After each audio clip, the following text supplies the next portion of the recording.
All right. Good morning and welcome to the February regular meeting of the Town of Bethlehem Industrial Development Agency. We are meeting as always in Town Hall here on Delaware Avenue in the town of Bethlehem. This is being webcast, but I want everyone who's listening to understand that this is a public meeting.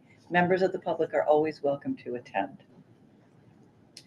It is 8:06 a.m. and the first order of business is a roll call and confirmation of a quorum. We have some guests this morning, so I will ask everyone at the table to introduce themselves, and especially if you're a member, make sure you say so that we can confirm the quorum. I'll start and then we'll move to my left. I'm Victoria Storrs, the chair of the IDA. Victor Franco, board member. Chris Canada, partner with Hudson Russ. Matt Moses, partner with Barclay Damon for the power plant project. Ted DeBarbieri, member and secretary. Megan Martucci, I'm a student intern. Georgette Steffens Altamari, board member. Good morning, John McPhillips. I'm the Chief Business and Financial Officer for the Bethlehem Central School District. Chris Welch, member. Catherine Hedgeman, Executive Director and Agency Counsel. And not for quorum purposes, but we also have Jaqueen Hoke on the Zoom call today. Richard Cotwell, treasurer. So I confirm, counting at this hour of the morning, that we do have a quorum of members present and voting. And so I therefore call this meeting to order at 8:07 a.m. on Wednesday, February 26th. I'm sorry, I also believe we have Al Michaels on here too. Let me just- Yes, Al has got on in Zoom there. Okay. My internet was down for a few minutes just to spike my blood pressure. No worries. Well, thank you, Al, our CFO. The next item of business is actually yours, and to the extent our treasurer wants to participate, it's the next item of business is the approval of the minutes for the January 26th meeting. Second. All in favor of approving the minutes? Aye. Any nays or abstentions? Okay, the minutes are approved for January 26th. And now we can go to the financial report. Okay, we have the financial statements as of January 31st, 2025. Statement of net assets, our total cash balances are $1,889,816.11. Other current assets include fees receivable of $67,543.48, giving us total current assets and total assets of $1,957,359.59. Liabilities, accrued expenses of $11,666.66, leaving us with net assets of $1,945,692.93. Revenue and expenses, of course, the first month's a bit of an outlier because we have all of our fee income for our annual fees. I treat the fact that we get to bill them for the year. They're earned for the year. So our fee income was $130,640. We also had PSEG energy reimbursement, $35,198.48, giving us total income of $165,838.48. On our expenses, contractual expenses, $13,732.29. Business and economic development, $62,1879, giving us total expenses of $19,951.08.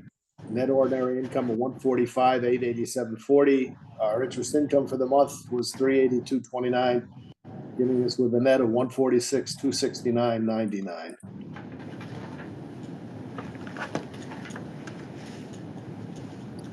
And then we had the comparison to budget. You can see, obviously, the budget figures a little. I show all of the income budgeted for the year in January as well. So despite the fact we had a big income, it's really just what we expected. A slight difference because, once again, there's always 1/12 of what we expect for fee income for a project each month. And until we actually close a project, that'll only show as being under. The PSEG is running above budget because what we estimated for the quarter based on picking up 2 months in 2024, they came in a little higher at the end of January when they did our calculation. So that's always a pleasant surprise. And then on our expenses, we're a little bit above in most of our regular expenses because just the timing of the audit and everything. Our business and economic development, we're low, but that'll catch up. And of course, interest income, I'm only showing the interest we earn each month on the checking account. Every so often, the next couple of months, we'll have one of our CDs will come due, and that'll make the interest income back to normal. So that's my report. I don't know if anybody had any questions or anything I could help them on. No, just one point, I mentioned that the finance committee meeting, can we have it like after, when we get the June statement, so what, maybe the week before our July board meeting, the July board meeting? Yeah, actually, we were looking to do it, I think, at the April meeting after, like, following that meeting. For finance? Yeah, I don't think I don't think we need one. Well, I think we should do why would we have one in April? I don't know. We have 6 months and It is on the agenda, so let's pick that up when we get to the discussion of committee meetings. okay, Because Okay. your point is well taken. okay. All right, thanks, Al. Okay. So the next item on the agenda is the report of the executive director, Kate. Sure. All right, a few things. Rob Leslie and I are meeting with a candidate on Friday, potential for the senior economic developer position. I'll give you an update, let you know how that goes. As you know, it's been difficult to hire someone for that position. So we'll see how this one goes. Maybe we get a federal employee. We don't pay enough for that. Doing a big push. We don't pay enough for that. I've heard there's an uptick in state applicants, state employment. Yeah, no, they have a whole campaign about it, trying to attract federal employees. So as you know, we put out an RFP as well for cost benefit analysis firms. Victoria and I have interviewed the firms and we're just going over the final submissions and probably gonna talk to some references as well before we, make our recommendation to the board on that. So more to come at the following meetings, probably March and April for that. Committee meetings. So I know that audit now is going to be scheduled right before the March 26th meeting at 8 a.m. for about 15 minutes or so, and we'll have the auditor here as well. So if all of you wanted to come at 8, that's fine, but the audit committee will be receiving the report of the audit at that point. Governance, I know we have some dates already on the calendar for that. The next one I don't think is till May though, right? Correct. Okay.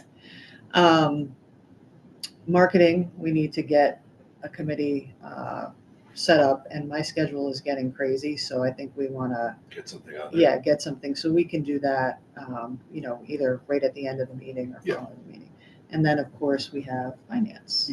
So when Kate and I spoke yesterday about committee meetings, we've talked for some time about trying to get a more regular schedule, which we used to do several years ago. And then when we got down to 4 people for a little while, committees became a challenge. So now that we are back at a full board, the reason I proposed a very brief meeting prior to the regular meeting on April 30th is to give everyone a chance to come in and be part of the finance committee if they're not getting an extra cup of coffee and showing up at 8:15, but also to achieve a regular schedule, to see where we are, and I think to hear what we're going to want to do at that June, partway through the fiscal year meeting. Sometimes certain numbers need to be prepared, analysis need to be done, and workbooks, and we don't have a regular order for accomplishing that work. So I think that we could do, as the audit committee does, is start out by saying, well, this is what we want to have accomplished. And then in July, after we get the mid-year reports, we can actually undertake the activities. Okay, so you were saying, I was saying July this, what I had mentioned to you before, okay, at our meeting, I asked for a meeting in July, okay, okay? Yep. If you want to have a pre-meeting in April, go ahead. Okay. I don't think it's necessary, but it's fine. Okay, thank you. So I know that, so we'll have the pre-meeting very briefly in April, and then the July meeting is July 23rd would also be finance. Okay. Do we usually have a July meeting? It depends. If any, it's usually July, not August. And sometimes December, we don't need it either. Right. So those are usually the 2 months, but if we don't, then we'll just move everything. We'll just bump it out again. So, okay. That is all I have for that. Want to move on to the ABO requirements and training? Sure. I just wanted to make sure that our new board members, if you had to take the Paris training, that you have taken it. I think, if you've already taken it for some other authority for the year, I think you're good. I think that's what Georgette was told too, if I remember. Yeah. So I just want to make sure I've that. taken it twice. Good for you. Take it again. So you really know it. Take it again. So I just want to make sure everybody's done that. I think we're good there. Next meeting will be the annual meeting and also our March meeting. And so we'll be doing all of the fiduciary duty forms, performance measures, all of that. And I'll probably be getting an agenda out really early because it's going to be packed. And we're going to do an 8 a.m.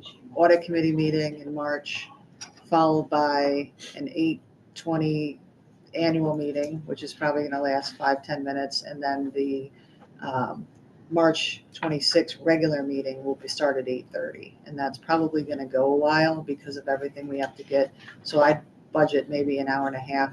So maybe 2 hours total for all of that, just to give you a heads up, because that's the audit. It's all our annual things. We could have other matters on the agenda at that point as well that we need to vote on. So just giving you a heads up on that one.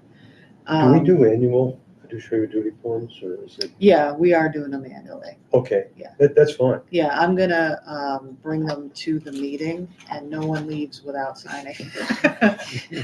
And to that point, Victor, I'd like to just turn this over to you to maybe talk about that you haven't received your forms, or you have, or. Yeah, so, I started very early, in the process, giving everybody a heads up. Gave 1 week out notice, you missed the deadline notice. I brought hard copies for the people who are technology, kind of at a disadvantage. And so far, only 5 out of the 7 have actually submitted their forms. So I'm prepared to submit all 5 stuff to you so that we can give it to the ABO. I don't know, what do we do in non-compliance? We've never had it. 100 push-ups, and then you have Jumping to. jacks. So, yeah, I mean, I think that we should, if you haven't filled it out, we need it today. Okay. And if we don't, then we'll just send it in without it, and we'll just make that, I'll put a cover letter on it that, we didn't get the responses. Okay. The other thing is we had the board evaluation, but then there was did you get the executive director evaluations back, or? Yeah, same so boat? the same people who Okay. submitted, the board submitted Okay, the ED evaluation, so deficient on 2 of those as well. okay, all right. And because of your outreach, the people who haven't sent it know who they are. Correct. We do try to protect the As long anonymity. as they read their emails. Shame, I know your Both name. too. All right, thanks, Victor. No problem. All right, so rolling into committee reports. Am I That's first? you. Yeah. Okay, sorry.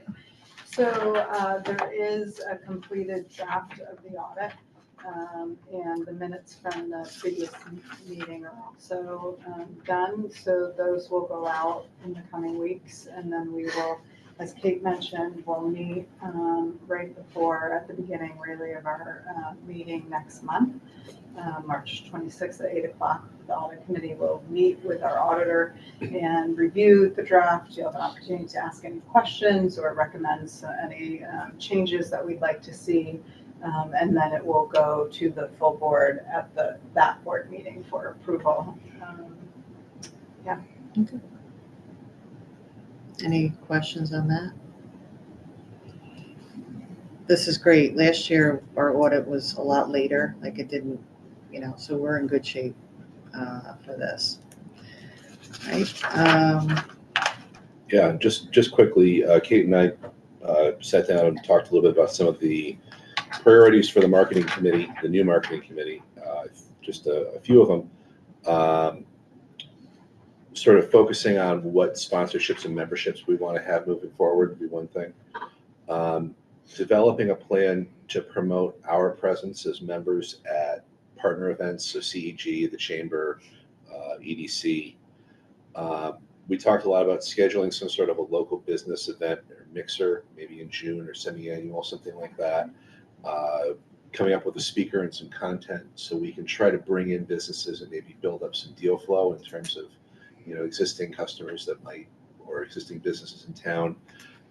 Focusing on promoting some of our key businesses in town. I think that's something that we have a unique role in. The communications around the industrial site audit results, something that I think is going to be important. And then identifying a few businesses in town to be referenceable success stories for us. I think that would be another key thing. So if anybody has any additions or feedback, comments.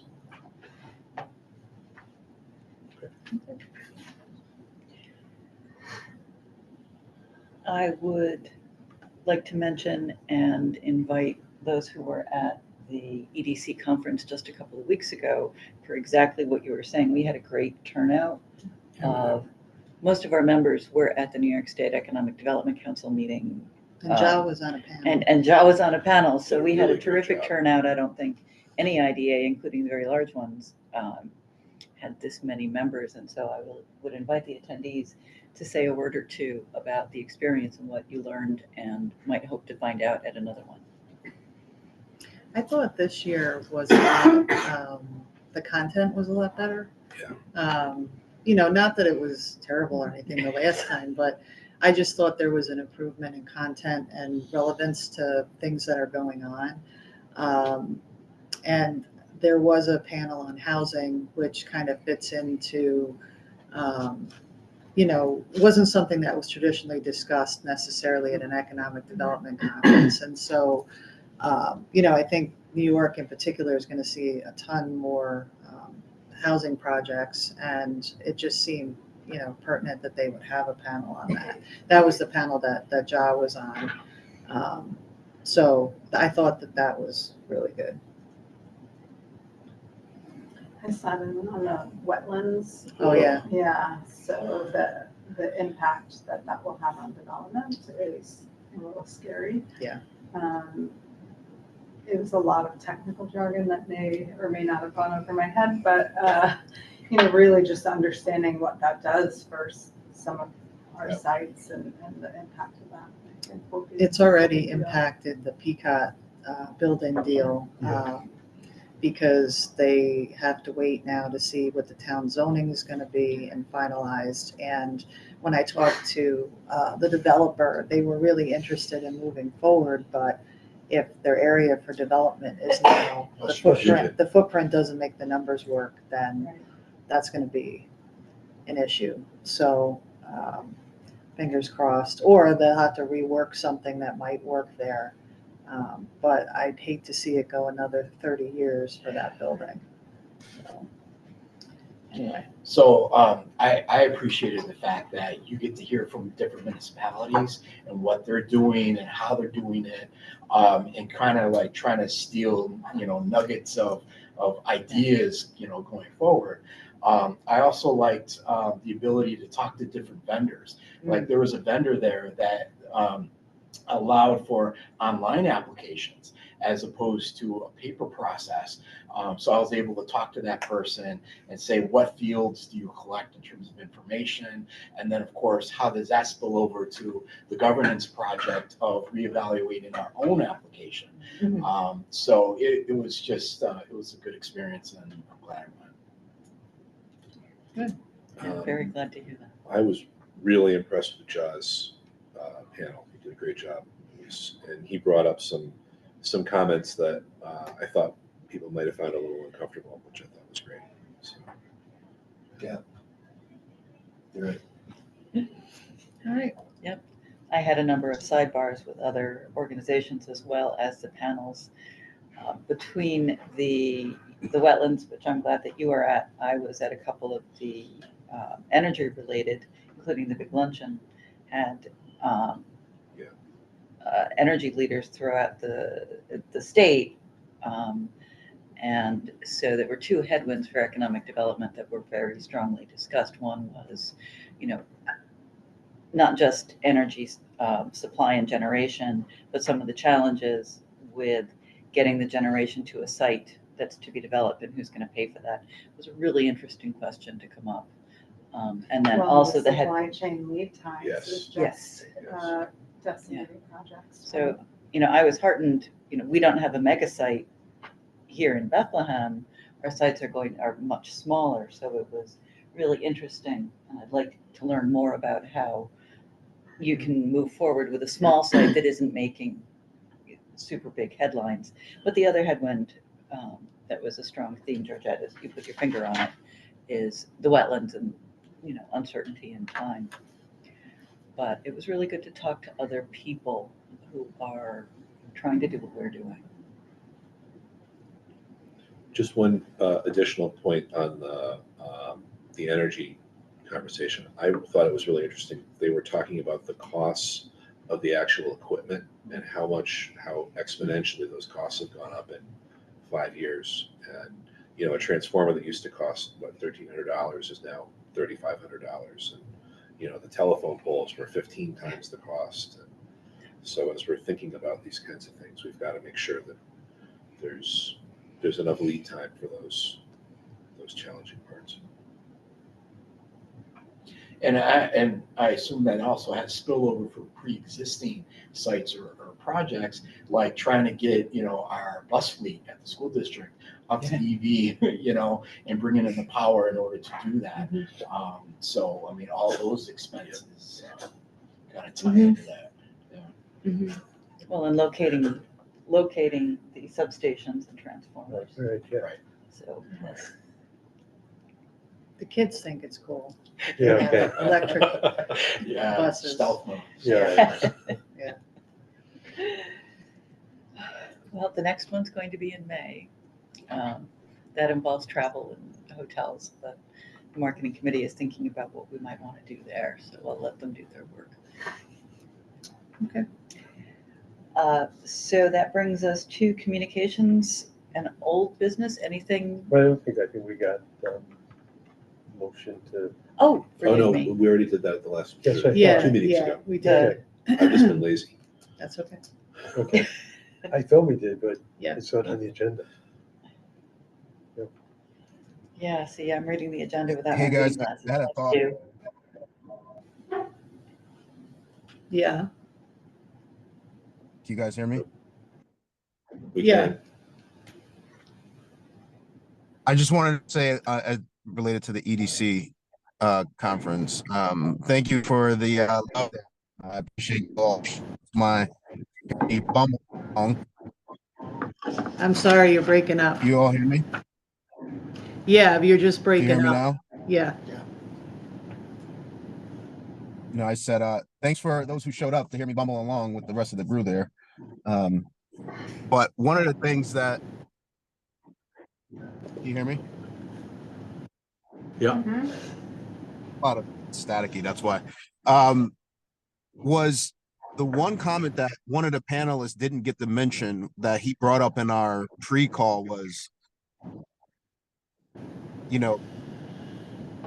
housing is where all of the economic development jobs go to rest.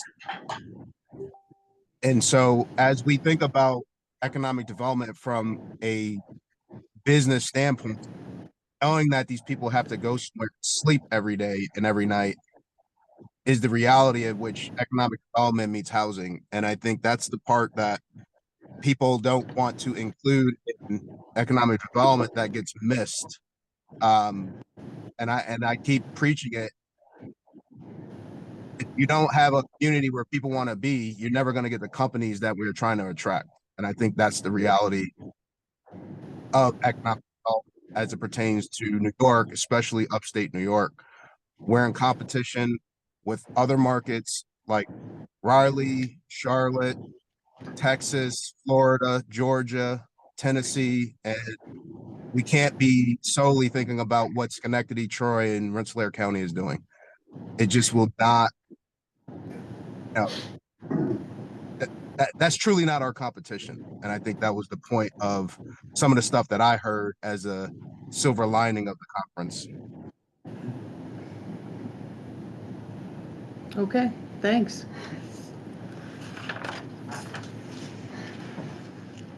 All right, so nothing under communications or old business? No. I have a Oh, couple of. sorry. Okay, go right ahead. 2 points. One is the port project, is that like, do we have an action? Is it still ongoing? What's the status of it? And do we have to do anything? Because there's a scope change, I guess. I have no information, so do you? Is it expired? What is No, I think it's September, September? I think, yeah.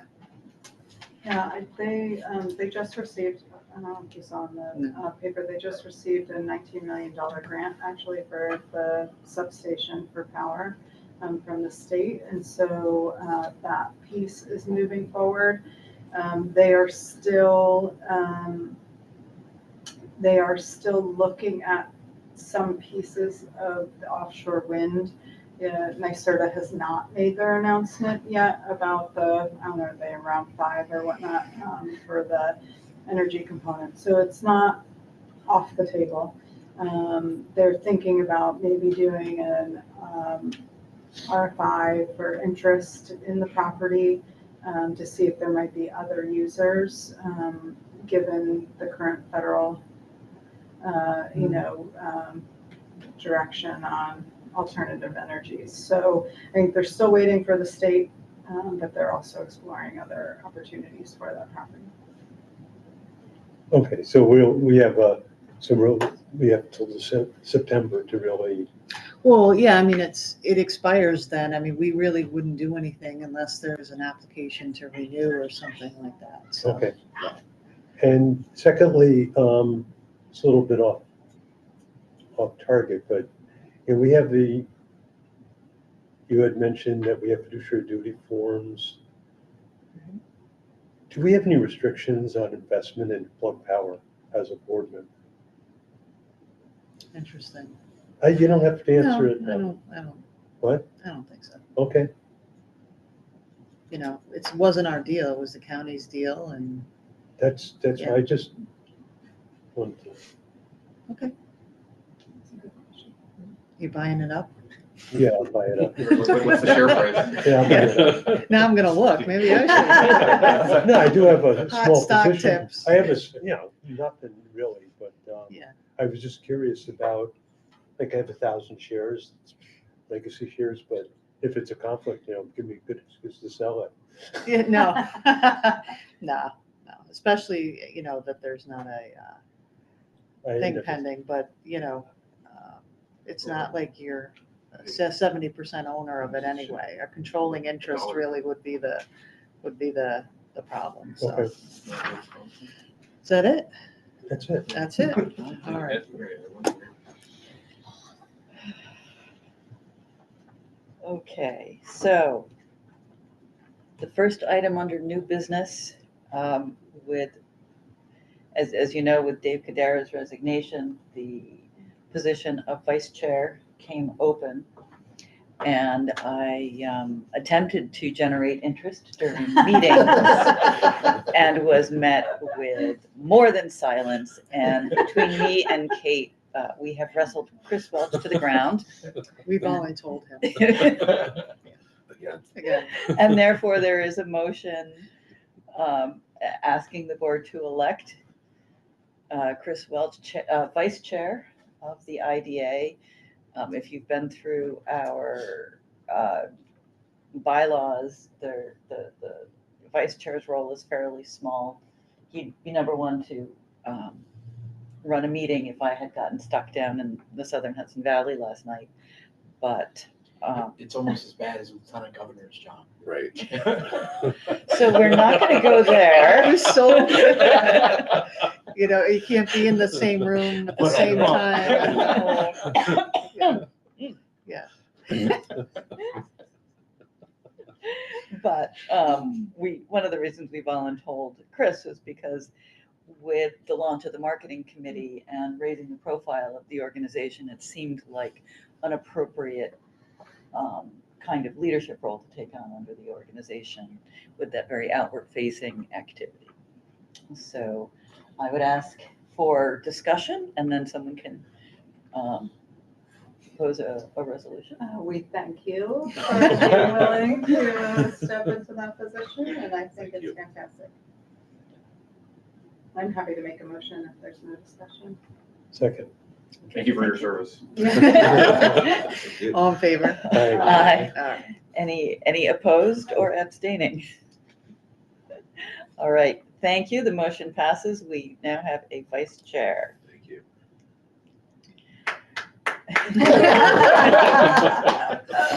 All righty. Yeah. No. His first action is to deny our first request. So we'll move along to the resolution with regard to the pilot extension for Bethlehem Energy, and I'll turn this over to Kate to begin.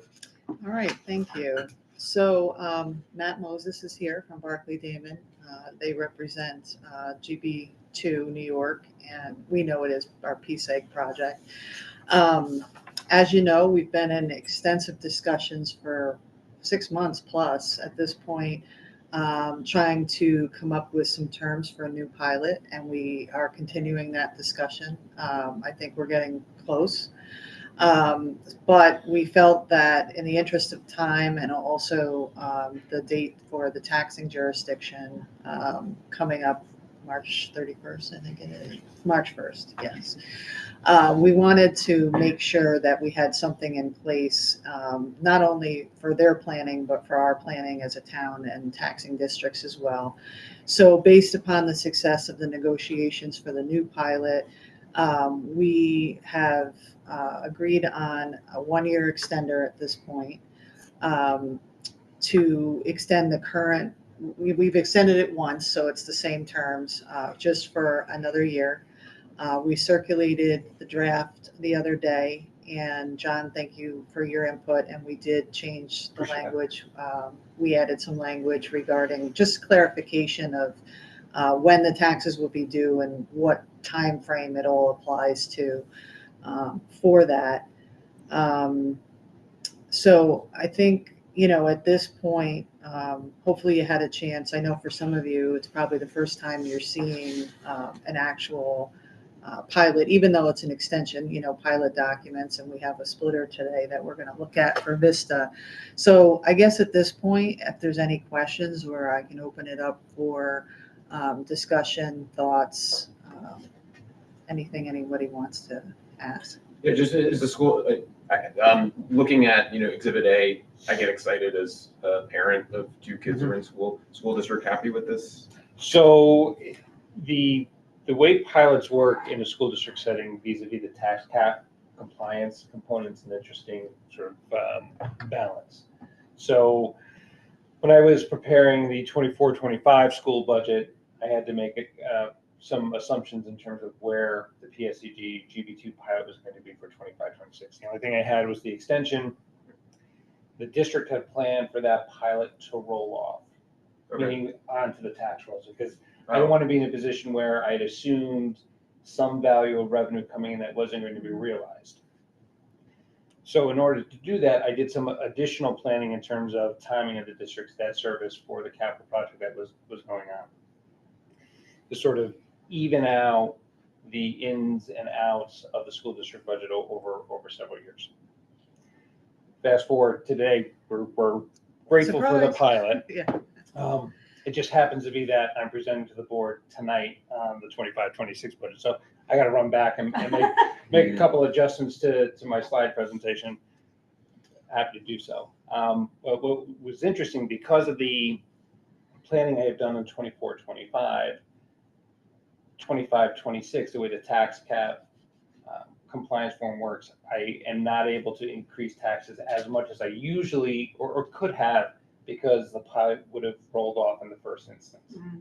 So without the pilot, the way the tax cap formula works and the other planning I did the prior year, I could raise, not that I'm suggesting I would, just from a matter of arithmetic, a tax levy increase around 5.8% because the size of the pilot rolled off.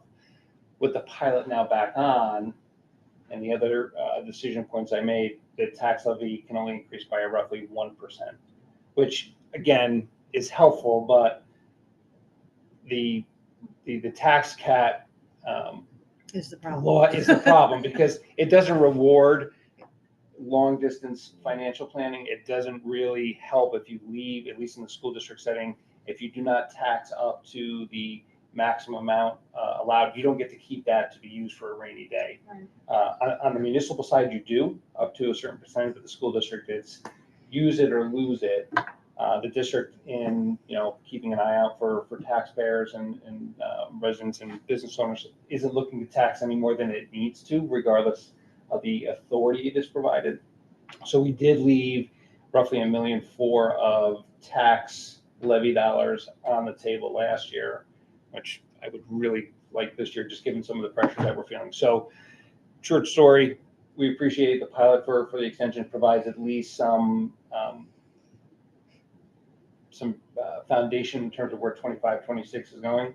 Appreciate the ongoing conversations in terms of what the future looks like. The sooner that information, can come. Just the school district's budget calendar is really awkward given the school district fiscal year and budget process, the real property tax law calendar. I'm presenting on 26. Taxable status date is March 1st.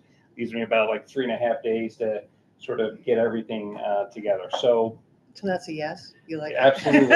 I know I was just trying to provide some context. No, in that's terms of, great. like, That's great. There's a lot of like moving rods, pistons, and levers here on our process. So the town, county have a little bit more lead time because their budget process isn't starting till late summer for an October, November adoption. It's just awkward on the school district side. I don't know if anyone had seen the library. Also, there's an article about the library, and they postponed their budget for a month, trying to find out information about this because they were concerned that if it wasn't moving forward, that they would have to increase their rate as well. So I think the sooner we can provide some clarity, the better. I am in contact with the Board of Trustees and their executive director, just because the school district and the library are part of the actual same taxing base. So I had met with them on Wednesday just to give them some scenarios in terms of impact of their tax levy, their tax rate, so they could start forming a narrative. So depending on how the board moves today, I'll jump across, talk to Jeff, and advise them so they have some additional information for their budget process.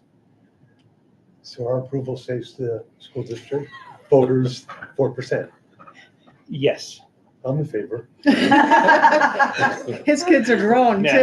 Well done. Yeah. Just a point of information. Sure. I'm sorry. If the pilot fell off entirely, then we have to calculate what the obligation would be going forward for the owner, right? And it sounds like you budgeted less than what the pilot is.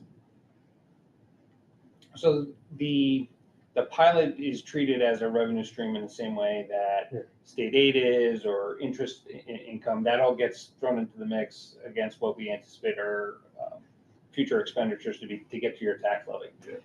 If the pilot were to roll on to the tax roll, it would not necessarily impact the tax levy. The tax levy is just a calculation. The distribution of that tax levy amongst the entire taxing jurisdiction of the town would be different, meaning that with $100 million presently on the assessment roll for the parcel, tax levy gets distributed, which could theoretically result in a lower tax rate for everyone else, all else being equal.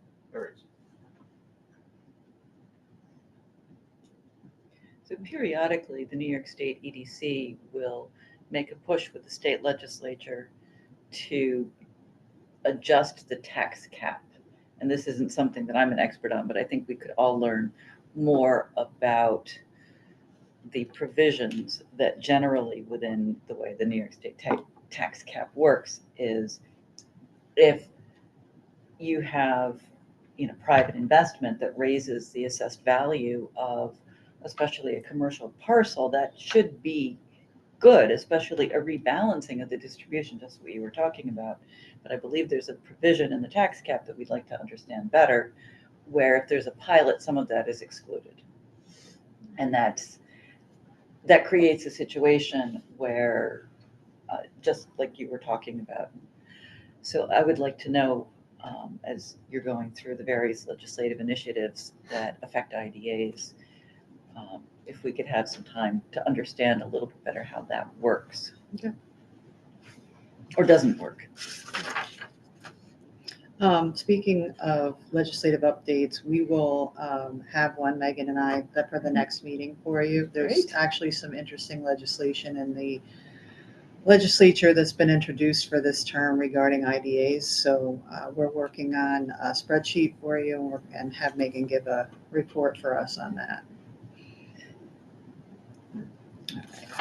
Can I ask a question? Sure. For the original conversation was based on investment that you all are planning on making. Has the timing of that pushed out? A little bit. I think we were talking total investment of upwards of $80 million. And part of that is a major maintenance package and basically tuning the engine over there. And another is an upgrade of the engine to make it more powerful and efficient, so we can have more output. The first part of that investment is what we're angling for in this discussion, to create a forward-looking projection of expense for the plant that makes that investment permitted. So we're going to induce that major maintenance investment. And the second, the uprate, is really a market condition beyond the pilot. We would also wrap that, and we'd have an increased pilot payment associated with that investment. But there are other factors really that are involved in it, and it's just not that decision is not yet come to the table. Thank you. Yep. Any other questions for Matt? There's any feedback from our council? No, on this one. Yeah, I've pretty much been negotiating it, that's why. Okay.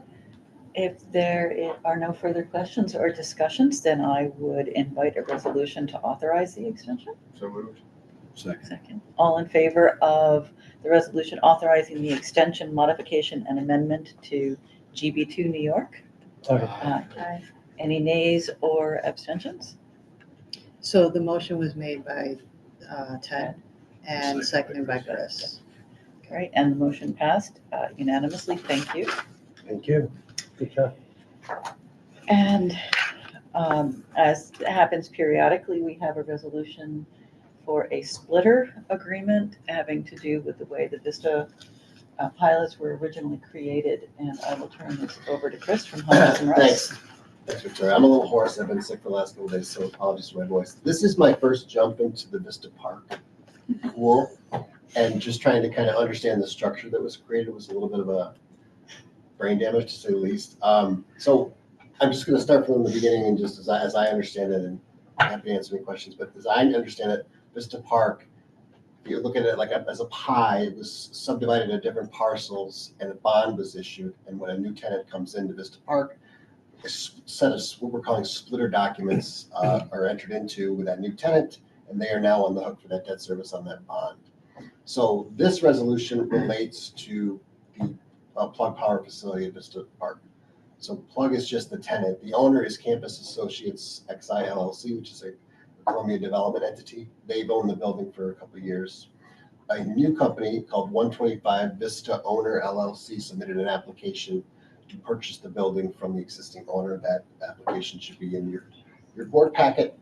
So in order for them to step into the shoes of the existing owner, they would have to enter into what we call an assignment assumption agreement that would be entered into by the IDA, the existing owner, and the new company.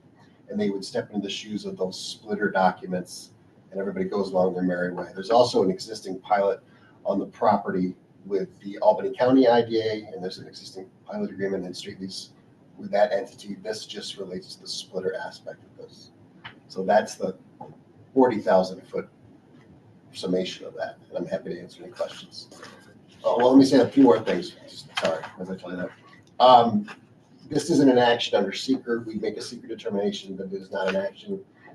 No new mortgage tax exemptions being granted in connection with this. It's not new financial assistance requiring a new public hearing, so that's not required. So that's kind of the summation. Again, happy to answer your questions. We've done a couple of these in the past, yeah. Removing, so all we're doing is removing existing owner, No, everybody has signed it. putting the new owner in. Yeah.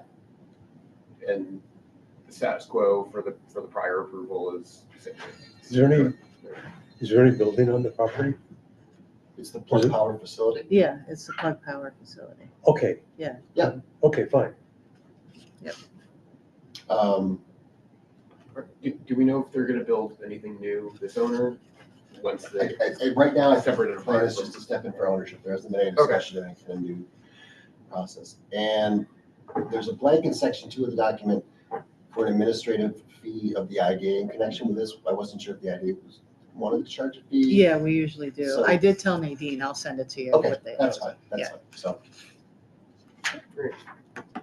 For those of you who haven't been around as long, the purpose of the bond, which is a private placement, was to build the road, which was expensive because of the unique geology of Vista being like my yard, a combination of sand and clay.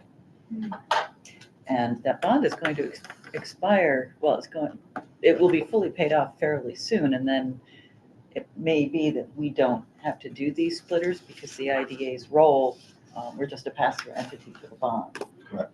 And then, as you said, there's no change in the financial assistance, which is through the county IDA anyway. Does DASNY do the bond on this, or just? No, we did. The IDA We issued the did bond. it ourselves, Yep. okay. Tax exempt bond. Yeah, at the time, DASNY would not have been involved. I wasn't around, so I'm still learning. I think the only one that might have been Victoria, and were you? No. It was actually before my time, and I think I was working at DASNY at the time. Joe Scott is very proud of this structure. And Yeah. I said I want to strangle you for it. Yeah. Yeah. Yeah. We're When all Chris legacy. first called me, he was Well, like, we inherited it. Yes, we did. Well, at this point, we've, the board officially has been through a number of these. Yeah. But certainly those of you who haven't yet, it's important that you understand. all right. What's the action on the table? A motion to approve the assignment and assumption of the, New owner. Yeah. Stepping in the shoes. Yeah. I'm happy to motion. Georgette. Chris Welsh, second. All in favor of approving the resolution? Aye. Aye. Any opposed or abstaining? All right, thank you all. The resolution passes with all members present approving. And that brings us to the last item, which is a discussion of future meetings. Those are published on page 3 of the agenda. There's a list of the schedule for our regular monthly meetings. And this continues to be filled out for committee meetings as those are scheduled. Any questions? Okay, no action needed for that. Our next regular meeting will follow the annual meeting on March 26th. The annual meeting will follow the audit committee meeting. So bring several hats and maybe an extra cup of coffee, as Kate pointed out. And I would, absent any other business, entertain a motion to adjourn. So moved. Thank you, Dick. Yeah, the second. Second. Second, thank you, Victor. All in favor of adjourning the February 26th meeting? Aye. Any opposing or abstaining? Okay, the motion to adjourn passes unanimously, and the meeting closes at 8:56 a.m. Thank you.